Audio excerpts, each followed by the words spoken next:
तो बच्चों यहाँ पर फिर क्वेश्चन हम लोग लाए हैं। देखो इसमें क्या है, क्वेश्चन में फिर वही आर इक्विवेलेंट फाइंड करना है, बट इस बार क्या है कि इंफिनिटी सीरीज वाला है ना। ऐसे ये भी पूरा कहाँ तक गया होगा, इंफिनिटी तक, ये भी कहाँ गया होगा, इंफिनिटी तक। पूरा समझ में नहीं, ये पूरा ऐसे कॉम्बिनेशन इंफिनिटी तक है, ये भी कॉम्बिनेशन इंफिनिटी तक है, ये भी कॉम्बिनेशन इंफिनिटी तक है। तो ऐसे क्वेश्चन को आप कैसे सॉल्व करिएगा।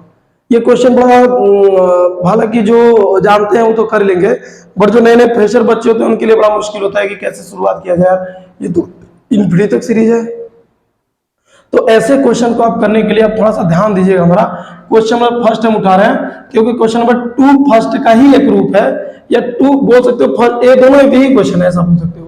ठीक है, कैसे करेंगे, देखो इन दोनों के बीच में बैटरी जोड़ना, यहां से करंट जाएगा, करंट गया, ए से करंट गया बच्चा, यही ना मैं बताया था कि जो पॉइंट होगा वहीं से करंट जाएगा। अब जाते ही कितने भागों में डिवाइड हुआ, 2 भागों में। तो इसका मतलब ये पूरा भाग जो भी ये पूरा है केवल 2 ओम इसके साथ पैरेलल नहीं है भाई। देखो करंट का डिवीजन हुआ, करंट का कितने भागों में डिवीजन हुआ, 2 भागों में। करंट ऐसे आ रहा था, यहीं से फिर 2 भागों में बढ़ गया, तो ये 2 और ये R एक दूसरे क्या है, पैरेलल। लेकिन ये केवल 2 और R के साथ केवल पैरेलल नहीं है, 2 और अकेला थोड़ी है, 2 और के साथ आगे की पूरी सर्किट है पूरी। चलो ठीक है, R तो यहां सबसे पहुंच गया B पर, R तो अकेला है, B पर पहुंच गया, बट 2 और अकेला थोड़ी कि 2 और से यहां पर ऐसे पहुंच गया, 2 और के साथ पता नहीं कहां तक जा रहा है। तो चलो ठीक है, देखते हैं आगे। अच्छा, फिर ये करंट आगे जाएगा, तो ये करंट फिर 2 भागों में बटेगा, इसमें हमारे लिए और मुश्किल बढ़ता जा रहा है। इसका मतलब ये पूरा पार्ट इसके साथ पैरेलल है। फिर देखेंगे और आगे बढ़ेंगे यहां पर, तो पता चलेगा फिर 2 भागों में बट रहा है करंट। अब इसके इस वायर के इधर वाला पूरा पार्ट इसके साथ पैरेलल में। ऐसे ही तुमको पता चलेगा कि हर वायर के बाद वाला जो टोटल पार्ट है, जैसे ये वायर था, जैसे क्या था बताओ, जैसे हम बोले ये वाला वायर है, इस वायर के आगे का जितना भी पार्ट है, सर्किट है, वो पूरा सर्किट इसके साथ पैरेलल कॉम्बिनेशन है। ऐसे ही जैसे इसके पार जाओगे तो इसके साथ इसके पूरा वाला आगे पैरेलल है, इसको पार करोगे तो ये पूरा वाला इसके साथ पैरेलल है। तो अब करे कहां क्वेश्चन यार, कहां खत्म भी नहीं हुआ, तो हमारे लिए बड़ा मुश्किल काम हो गया है। तो ऐसे क्वेश्चन को हम सॉल्व करने के लिए बच्चा ऐसा करते हैं कि देखो हमारे तो बात ध्यान सुनना, तुम इसमें एक ऐसी कड़ी खोजना, एक ऐसा लिंक खोजना जो बार बार न रिपीट हो रहा होगा, जो बार बार ऐसा एक टर्म होगा, ऐसा एक कॉम्बिनेशन होगा जो बार बार रिपीट हो रहा होगा। जैसे जैसे इस क्वेश्चन में तुमको क्या लग रहा है, देखो ध्यान से देखोगे तो तुमको पता चल जाएगा कि ये 2R और R का जो कॉम्बिनेशन है, 2RR 2RR 2RR 2RR 2RR 2RR। अच्छा, तो ये वो कड़ी है जो बार बार हर सर्किट में ये रिपीट हो रही है, समझ रहे हो, ऐसे रिपीट कर रहा है। तो क्यों ना हम बात ध्यान सुना, क्यों ना हम इस पॉइंट के बीच में आर इक्विवेलेंट निकालने के बजाय, अगर इस पॉइंट के बीच में आर इक्विवेलेंट निकालने के बजाय एक कड़ी इसमें से गायब कर दे। भाई इनफाइनाइट है ना, इनफाइनाइट कड़ी है पूरी, इनफाइनाइट तक गया है, तो इनफाइनाइट बहुत बहुत एक इंफिनिटी मतलब बहुत बड़ी नंबर है, उसमें से एक कड़ी हटा दे तो कोई फर्क पड़ने वाला नहीं है। अगर इस पूरे कॉम्बिनेशन का आंसर जो भी आएगा, हमको नहीं पता, जो भी आएगा वो इसका आंसर तब भी वही आएगा जब ये ए बी यहां से हटाकर, बच्चा ए बी वहां से हटाकर अगर हम ए बी अब यहां रख दें, अब ए बी यहां बना दे, ए और ये बना दे बी।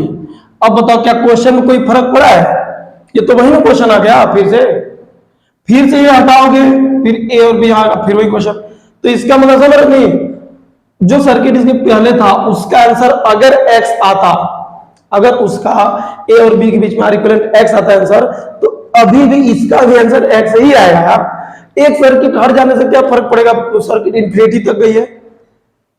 समुद्र है, अब समुद्र में से एक लोटा पानी निकाल लो तो समुद्र का कोई फर्क थोड़ी पड़ने वाला उसके अमाउंट पर, उसके चीजों पर। तो वही बात है कि यार ये इंफिनिटी तक गया हुआ है, पता नहीं कितना है।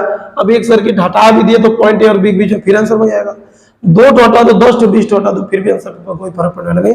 लेकिन हम अपने सुविधा के लिए एक सर्किट हटाएंगे और हम मान लेंगे कि अगर मान लो नहीं हटाए होते, अगर मान लो बच्चा नहीं हटाए होते,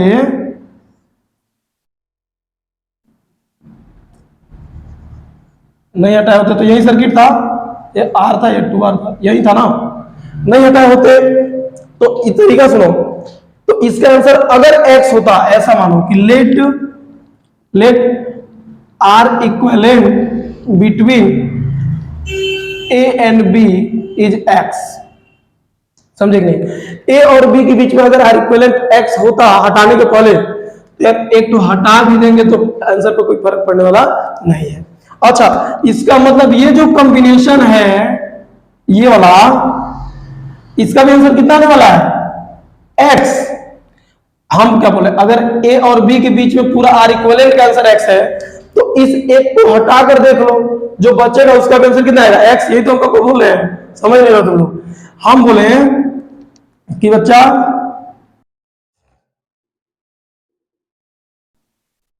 अगर a और b के बीच में पूरा आर इक्विवेलेंट x है, तो इन दोनों को हटाने के बाद भी सर्किट पर कोई फर्क नहीं पड़ा। इसका मतलब जो रिमेनिंग पार्ट था उसका भी आर इक्विवेलेंट कितना होगा? a और b के बीच में x।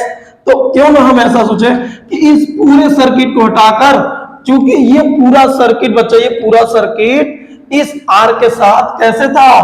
ऐसे देखो, ऐसे पैरेलल। करंट डिवीजन हुआ था ना, यहाँ पर करंट डिवाइड हुआ था, तो करंट कुछ इसमें गया, कुछ करंट इसमें गया, तो ये पूरा सर्किट इस सर्किट के साथ पैरेलल है। तो आपको ये समझना चाहिए कि इसका हम इक्विवेलेंट फिगर ऐसा बना सकते हैं कि अगर ये पॉइंट ए है और अगर ये ऐसा हुआ और अगर ये ऐसा हुआ और ये पॉइंट बी हुआ। आपने जितना आसान समझने की कोशिश करो बच्चा, उतना आसान फिजिक्स रहेगा। ये अब बात एकदम कंफर्म है, ये बात आप सोच लो। रियल लाइफ से जोड़कर भी देखा करो फिजिक्स को। फिजिक्स जो है वो पूरा रियलिस्टिक है, रियल लाइफ है पूरा। देखो, तो ये हो गया कितना बच्चा? 2r, और ये कितना हो गया? r। और इन सब के अगर पूरा आंसर a और b के बीच में हमने कितना माना? x। तो हम बोले कहते हैं कि इन दोनों को हटा देने के बाद भी इन बचे हुए रिमेनिंग पार्ट का आंसर कितना होगा? x। इसका मतलब, और ये पूरा x इसके साथ किसमें है? पैरेलल। तो हम ऐसे जोड़ देंगे यार कि चलो एक हमारा सर्किट बन गया। ये आर इक्विवेलेंट है इन सब का आर इक्विवेलेंट ये अकेला है, तो इसको हम x मान लेंगे। अब चूंकि ये पैरेलल में था, अब तो आर इक्विवेलेंट निकाल लेंगे और b के बीच में। अब तो a और b के बीच में आर इक्विवेलेंट निकाल लेंगे। थोड़ी देर के लिए हम ये इरेज कर रहे हैं, फिर हम लोग बाद में बना लेंगे वाला क्वेश्चन। तो इस क्वेश्चन को हम लोग इधर सॉल्व कर रहे हैं, ध्यान से देखना। अब तो समझ गया होगा कि ये इसके साथ कैसे है? पैरेलल। तो अगर ये पैरेलल है, अगर ये क्या है बच्चा?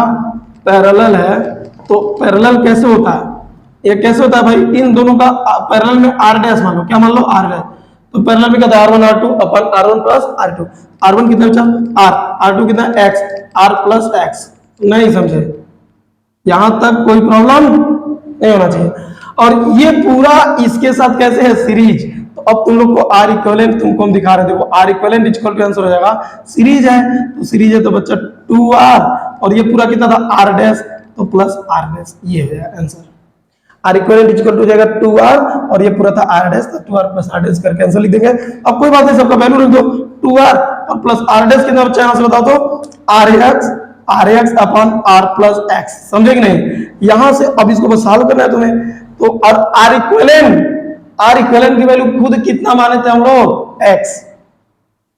ये बात तुम लोग को समझना चाहिए बच्चा। फिर से एक बार हम रिपीट करें। देखो, वो कड़ी ढूंढना जो बार बार रिपीट हो रहा है, और अगर a और b के बीच में उतना ही आंसर x अगर माने हो कि a और b के बीच में इस सर्किट का, पूरे सर्किट का आर इक्विवेलेंट अगर x है, तो आंसर पर कोई फर्क नहीं पड़ेगा। अगर एक कड़ी हटा लो, तो ये हटाने के बाद जब हम रिमेनिंग पार्ट का भी आंसर अगर x है, तो फिर हमने देखा कि ये वाला रिमेनिंग पार्ट इसके साथ पैरेलल में जुड़ा हुआ है, तो हमने पैरेलल में जोड़ दिया।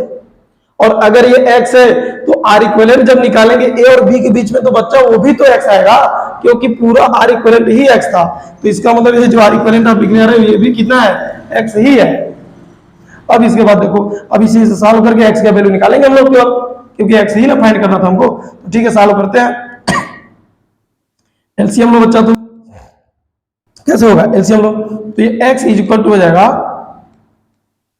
एलसीएम ले रहे हैं तो 2r square plus 2rx plus rx upon कितना? r plus x। और इसका मल्टीप्लाई इधर कर देंगे तो हो जाएगा ये rx प्लस x स्क्वायर, है ना जी? अरे R X into X, X square is equal to क्या जाएगा इधर 2r स्क्वायर बच्चा, फिर प्लस इधर कितना है 3rx है, मतलब लेकिन ऐसे ही लिखो 2rx प्लस rx। वजह बताओ, क्योंकि ये इससे कट जा रहा है, कोई दिक्कत नहीं। अब ये इस वैल्यू को उधर ले आओ तो ये एक क्वाड्रेटिक इक्वेशन बन गया किसमें x में, और ये हमेशा बनेगा x में, हमेशा क्वाड्रेटिक इक्वेशन बनेगा, उसका चिंता नहीं करना है। ये हो जाएगा कितना बच्चा एक्स स्क्वायर, आप लोग को दिख नहीं रहा होगा शायद ऊपर, तो हम नीचे लिख रहे हैं, और यहाँ एक्स स्क्वायर, और ये कितना हो जाएगा, इसको तो हो जाएगा -2rx और -2r square equal to 0।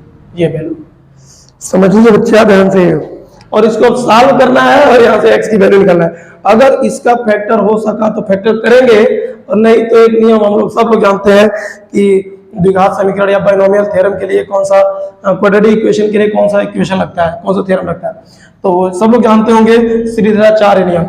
Shridharacharya का नियम लगाएंगे तो फॉर्मूला हो जाएगा x इक्वल टू श्रीधराचार्य, और सब लोग नहीं जानते होंगे तो थोड़ा सा हम बता दें इधर। देखो अगर कभी इक्वेशन ऐसा हुआ कि ax square plus bx plus c equal to 0 है, और आप इसका फैक्टर नहीं कर पा रहे हो, तो x का वैल्यू फाइंड करने के लिए आपके पास फार्मूला होता है -b प्लस माइनस रूट में b square minus 4ac upon 2a। बच्चे फार्मूला हम क्यों बोल रहे हैं, क्यों हंस रहे हैं, क्योंकि फार्मूला क्लास 9 10 में पढ़े हुए हैं ना, समझ में नहीं। फिर से एक बार फार्मूला देख लो, ax square plus bx plus c का जो है स्क्वायर, तो जो रूट है इसको रूट में बोला था, इसको रूट, तो यहाँ पर दो रूट आता है ना, प्लस और माइनस, क्वाड्रेटिक इक्वेशन है ना, दो रूट आता है, तो प्लस और माइनस आएगा -b प्लस माइनस रूट में b square minus 4ac upon 2a। तो ये आपको पहचानना होगा, यहाँ पर a किसका कोएफिशिएंट है x स्क्वायर का, b को किसका कोएफिशिएंट है x का, और c क्या है कांस्टेंट, तो इसी में रखिए। यहाँ पर कांस्टेंट ये है, और ये पूरा क्या है बच्चा, ये पूरा हमारे इक्वेशन के हिसाब से क्या है, पूरा b है, और x स्क्वायर कोएफिशिएंट यहाँ पर 1 है जो कि a है, तो ये a1 हो गया, b 2r हो गया, और c 2r स्क्वायर हो गया। माइनस में a बराबर हमारे क्वेश्चन कितना है 1, b बराबर कितना है -2r, और c बराबर कितना बच्चा -2r स्क्वायर। समझ रहे नहीं। अब ये वैल्यू हम उस तरीके के रखेंगे उस फॉर्म में, तो आंसर हमारा आएगा x is equal to -b, तो -b ये पहले से माइनस है और माइनस रखने जा रहे हैं, तो -b हो जाएगा, और 2r प्लस में 2r प्लस माइनस रूट में b स्क्वायर मतलब जाएगा 4r स्क्वायर, हाँ, और -4ac, तो 4a का वैल्यू है 1 और c का वैल्यू -2 स्क्वायर, तो ये पहले से माइनस है और ये भी माइनस है, तो माइनस माइनस हो जाएगा प्लस, और 4ac मतलब हो जाएगा 8r स्क्वायर। बच्चा समझो 4ac ना, तो 4 का वैल्यू 4, a का वैल्यू 1 और c का वैल्यू -2r स्क्वायर, तो -8 माइनस माइनस प्लस हो जाएगा 8r स्क्वायर, और अपॉन 2a मतलब 1, ये x की वैल्यू। और यहाँ से दो वैल्यू आ रही है, एक प्लस और माइनस, तो हम देखो ऐसा नहीं कि माइनस तुरंत नेग्लेक्ट कर देंगे, क्योंकि रेजिस्टेंस केवल R इक्विवेलेंट पॉजिटिव आना चाहिए, इस बात पर ध्यान रखो। तो इसको आगे बढ़ाओ बच्चा, इस बात को आगे बढ़ाओ, x इक्वल टू हो जाएगा 2r प्लस माइनस ये कितना आएगा 12, तो मतलब हो जाएगा 2r रूट में 3 अपॉन 2। अगर आप इसमें पॉजिटिव लोगे, बात ध्यान सुना, अगर पॉजिटिव लोगे तो 2r कॉमन लेना और 2 से 2 कटा देना, तो आंसर हो जाएगा x बराबर 1 प्लस रूट 3 इंटू r। और अगर निगेटिव लोगे तो x की वैल्यू आएगी, हम माइनस लोगे तो 1 माइनस रूट 3 इंटू r। तुम ही सोच के बताओ कि कौन सी वैल्यू हमको बच्चा लेनी चाहिए, क्या ये लेनी चाहिए या ये लेनी चाहिए। भाई माइनस वाला कैसे ले पाएंगे, माइनस वाला कैसे ले पाएंगे, ये तो निगेटिव में आएगा ना, आर इक्वल निगेटिव कैसे हो सकता है, तो ये तो गलत हो जाएगा आंसर। इसका मतलब हमारा ये सही है ऑप्शन, इसका मतलब इस क्वेश्चन का ए और बी के बीच में जो आर इक्विवेलेंट आएगा वो 1 प्लस रूट 3 इंटू आर आएगा। आप इस बात को समझ लीजिए अच्छे से, वीडियो पॉज करके समझिए, चाहे रोक कर स्क्रीनशॉट लेकर समझिए, समझ लीजिए, क्योंकि ऐसा क्वेश्चन आपका जेईई मेंस भी पूछता है, आईआईटी में भी पूछा हुआ क्वेश्चन जाकर देखिएगा आप लोग, शायद डाटा यही था, आप लोग देखिएगा किस सन की बात है, हम आपको दिखा दे रहे हैं, शायद हमारे पास आईआईटी 32 ईयर्स है, हम आपको दिखा रहे हैं बच्चा ये क्वेश्चन कब का पूछा हुआ है। तो आप लोग क्वेश्चन को थोड़ा सा ध्यान से, ये देखिए ऐसा ये क्वेश्चन है 1998 में 7 नंबर का क्वेश्चन था, 1 ओम 2 ओम करके ऐसे क्वेश्चन दिया था और 6 वोल्ट की बैटरी के साथ जोड़ा गया था। और क्वेश्चन पूरा तो पूछा था कि 6 वोल्ट की बैटरी के साथ ए और बी के बीच में नेग्लिजिबल इंटरनल रेजिस्टेंस, इसका रेजिस्टेंस इंटरनल है मतलब नेग्लेक्ट है। बोला show that the effective resistance between A and B is 2 ohm. A और बी के बीच में आर इक्विवेलेंट बोला है 2 ओम फाइंड करो। ये इन्फिनिटी तक गया, दिखाया भले ही नहीं, देख रहे हो ये आगे निकला है तो इन्फिनिटी तक गया। तो ये क्वेश्चन पूछा जा चुका है और जेईई मेंस में पूछा जा चुका है, तो आपको इस क्वेश्चन को अच्छे समझना चाहिए बच्चा, ठीक है। और सीईटी जैसे एग्जाम में तो पता नहीं कितनी बार पूछा जा चुका है, BHU entrance, Delhi university entrance में पता नहीं कितनी बार पूछा है। तो ये बहुत अच्छा समझ लेना कि हमने कैसे कैसे इसको सॉल्व किया, ठीक है। तो अगर ये सॉल्व हो चुका है तो इसको हम थोड़ा सा डिस्कस कर ले। ये बच्चा मीरेज कर रहे हैं, इस क्वेश्चन को भी डिस्कस करते हैं थोड़ा सा। देखो क्या है इसमें, तुम लोग बताओ कौन सी कड़ी है जो बार बार रिपीट हो रही है, कौन सी कड़ी है जो बार बार रिपीट हो रही है बच्चा? तो ये वाली कड़ी है सर, ये वाली कड़ी है जो बार बार रिपीट हो रही है। ये देखिए ढर ढर ढर, ये भी इधर से हो, समझ गए होगे। तो हमको क्या करना है समझ गए होगे कि भाई एक कड़ी को छोड़कर बाकी को हमको एक्स मानना होगा, क्योंकि सब एक दूसरे के साथ कैसे है, पैरेलल में है। ये पूरा कॉम्बिनेशन इसके साथ कैसे है, पैरेलल है। तो हमको फिर से वही सोचना कि ए ये है और ये बच्चा ये है और ये ऐसे है और ये बी है, ठीक है। तो इधर से ये पूरा कॉम्बिनेशन फिर से हम लोग कितना मान लेंगे, एक्स, और ये आर है, ये आर है, ये आर है। फिर से वही ये पैरेलल, फिर सीरीज, फिर आंसर देखोगे तो यही आएगा, यही आएगा बच्चा 1 + √3 × r।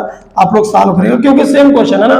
यहाँ पर 2r एक ही जगह दे दिए थे, बात सुनो, यहाँ पर 2r एक ही जगह दे दिए थे और यहाँ पर r ऊपर दे दिए, r नीचे दे दिए। इसी r को भाग दिए, तो इसी 2r को बांट दिए 2 भागों में, एक r यहाँ एक r यहाँ। तो ऐसे जब चलोगे तो ये तो 2r ही होगा ना यार। देखो जब ऐसा सीरीज जोड़ोगे तो यार और या 2r हो जाएगा, तो आंसर वही आएगा, कोई फर्क पड़ने वाला नहीं। आप आंसर याद भी कर सकते हो, आप आंसर एक शॉर्ट फॉर्म भी बना सकते हो ना, चाहे जैसे मन करे वैसे आप कर सकते हो। इसके बाद एक क्वेश्चन और हम जो दिए थे बच्चा वो हम करने रहे हैं, ठीक है। तो आप ध्यान से देखिएगा उस क्वेश्चन को। जैसा कि देखो अभी हम इनफाइनाइट सीरीज वाला क्वेश्चन कर ही रहे थे, 2-4 क्वेश्चन हम लोग इनफाइनाइट सीरीज वाला किए, तो वो बड़ा एक रेगुलर टाइप का था कि उसमें ऐसा शेप था कि R2R R2R R2R R2R ऐसे रिपीट हो रहा था। बट इसमें देखो क्या है, इसमें सीरीज देखो कैसा है, RR है, फिर इसका दोगुना है 2R 2R है, फिर इसका दोगुना है, फिर इसका दोगुना है, फिर इसका दोगुना, ऐसे से इन्फिनिटी तक जाएगा। तो अच्छा जरूरी नहीं कि दोगुना ही हो, ये इसका 3 गुना हो सकता है, फिर इसका 3 गुना ये, इसका 3 गुना ये, ऐसे जा सकता है, या इसका 5 गुना ये, इसका 5 गुना ये, इसका 5 गुना ये, ऐसे ऐसे चल सकता है। बट ऐसे क्वेश्चन में ना इसको सॉल्व करना हमारे लिए थोड़ा सा मुश्किल है, लेकिन फिर भी हम आपको एक रास्ता बता रहे हैं सॉल्व करने के लिए। आप लोग ध्यान दीजिएगा बच्चा, कैसे इसका सॉल्यूशन हम कैसे करेंगे बच्चा। देखो आर इक्विवेलेंट ए और बी के बीच में फाइंड करने जा रहा है, ध्यान से देखना क्या होगा। जैसे अभी अगर ये 2R 2R नहीं होता, अगर अभी हम ये क्वेश्चन जो सॉल्व किए थे इसके पहले का, ये R था, ये 2R मतलब ये 2R था और ये R था, याद है ऐसा क्वेश्चन, ये भी 2R था और ये R था, तो ये इन्फिनिटी तक ऐसे ऐसे चला गया था ना, इन्फिनिटी तक। तो इसका आंसर क्या था, हमको याद है आंसर, आपको याद हो चाहे ना हो, R इक्विवेलेंट = √3 + 1 × R था, ठीक है। तो अगर तुम देखो किसी भी कॉम्बिनेशन का आंसर अगर तुम लिख रहे हो तो समथिंग इनटू R तो आएगा ही आएगा, समथिंग कैसे मल्टीप्लाई होगा, सम इनटू R आएगा, R का पावर 1 हमेशा होगा। तो इस बेस पे अगर तुम एक, जैसा हम बोल रहे हैं कि यहां पर शुरुआत किससे हुआ है, R से, तो इसका जो भी आंसर आएगा, पूरे सर्किट का जो भी आंसर आएगा ना, वो आंसर हमेशा जो होगा R इक्विवेलेंट, ये आंसर हमेशा R टाइम्स कुछ भी होगा, कुछ मतलब KR टाइप कुछ होगा, K यहाँ पर कांस्टेंट है, कुछ भी कांस्टेंट हो सकता है, कांस्टेंट इनटू R आएगा, ऐसा कुछ भी। अगर ये सर्किट 2R से शुरू होता, 2R 4R 8R ऐसा, तो उस समय उसका R इक्विवेलेंट जो होता K × 2R होता। अगर ये 3R से शुरू होता तो 3R होता, बस यही आंसर होगा। तो आप बस K की वैल्यू किसी तरीके से आपको फाइंड करनी होगी बच्चा इस क्वेश्चन में। अगर K की वैल्यू फाइंड कर लिए तो हो जाएगा। तो अगर हम आपको बताएं कि जैसे हम बोले वैसे करना कि A और B के बीच में मान लेना कि जो R इक्विवेलेंट होगा उसकी वैल्यू x आएगी, ऐसा मान लेना कि लेट इसी R इक्विवेलेंट को क्या मान लो x, मतलब x की वैल्यू कितनी यहाँ पर KR, ऐसा मान लो कि A और B के बीच में अगर RR 2R तो शुरू क्या होता है, इस बार जीपी है, R 2R 4R 8R ऐसे, ये जीपी है। और इस जीपी में अगर ऐसा कुछ दिया, शुरुआत वाली कड़ी, जो पहली वाली कड़ी अगर वो R से है, अगर वो R से है तो इसका आंसर K टाइम्स R आना ही आना है, के टाइम्स आर आएगा ही आएगा।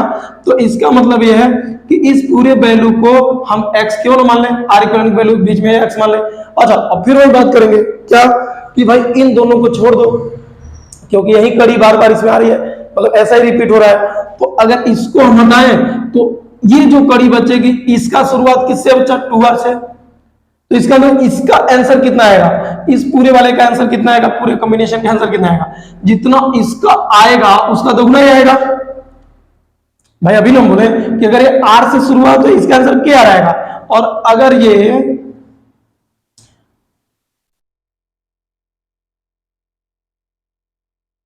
ये 2r से शुरू हुआ था तब, अगर ये 4r फिर 4r फिर 8r फिर 8r, अगर ऐसे शुरू हुआ था तब बच्चा, तब तो इसका आंसर कितना था, आर इक्विवेलेंट के इंटू 2r आता। समझ रहे नहीं, अगर ये 3r से शुरू हुआ तो के इंटू 3r। तो बाकी बच्चा अगर इन दोनों को हम हटा दें, इन दोनों को सर्किट में से हटा दें, तो जो सर्किट बचा है वो सर्किट तो ऐसा ही है ना, यही मेरा सर्किट में बचेगा। तो इसके आंसर को क्या लिख रहे हो, इसका इक्विवेलेंट क्या लिख रहे हो, के इंटू 2r। और यहाँ पर के आर को तुम x मान चुके हो, इसका मतलब के इंटू 2r ये कितना है, 2x है। इसका मतलब ये पूरा कॉम्बिनेशन 2x हो जाएगा अगर a और b के बीच में पूरा टोटल कॉम्बिनेशन को x मानो। तब हम ये बोलना चाह रहे हैं, अगर हम ये बोल रहे हैं कि अगर इसका a और b के बीच में R equivalent k times r है, तो ये हटाने के बाद जो आंसर ये बचेगा इसका कितना हो जाएगा, k टाइम्स 2r। और अगर ये हटा दो तो इसके बीच में कितना हो जाएगा, k टाइम्स 4r। और अगर इसको हटा दो तो k टाइम्स 8r। समझ रहा हो, मतलब ये आंसर होने वाला है इसका आर इक्विवेलेंट। तो क्यों ना हम ऐसा करें कि अगर हम a और b के बीच में आर इक्विवेलेंट को हम kr मान ले, जिसको हम x बोल दें। बस मेरा a और b के बीच में जो आर इक्विवेलेंट तुम kr मान रहे हो उसी को हम क्या मान लिए, x। तो अगर kr को x मान लिए, इसके बाद वाली सर्किट का आंसर कितना था, 2kr, तो वो कितना हो जाएगा, 2x। तो इस हिसाब से इसका आंसर हम इसका अगर अगला सर्किट बनाए बच्चा, देन तो ये क्या हो जाएगा, पॉइंट A अगर ये R है और ये भी R है ना, ध्यान सुनना। तो अगर पूरा टोटल x था तो ये कितना हो जाएगा, इसको हम लोग 2x मान के सॉल्व कर लेंगे, ये 2x हो जाएगा और ये कितना हो जाएगा R, और ये भी हो जाएगा R। अब देखो, अब तो फिर वही क्वेश्चन हो गया ना। अब भाई ये दोनों किसमें है, पैरेलल।